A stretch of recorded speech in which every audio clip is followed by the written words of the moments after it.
Welcome, creative minds!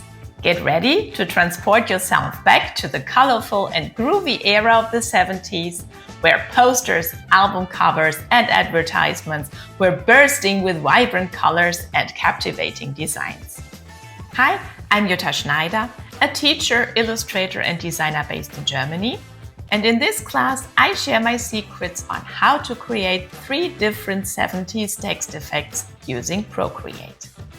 Whether you're looking to add the special something to your editorial design, create unique greeting cards, or just have fun with lettering, I have got you covered. You'll learn how to infuse your designs with energy and personality by mastering the lush use of colors and intriguing shapes that defined the 70s art style. With my guidance and all the resources you need, you'll be creating stunning and timeless artwork that will never go out of style. This class comes in lunchbox size, perfect to add a dose of creativity to your busy day. Take a break, grab your iPad, and let's get groovy.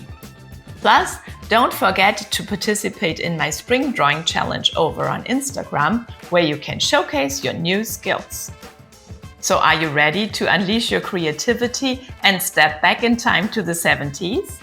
Then join me in class and let's get started.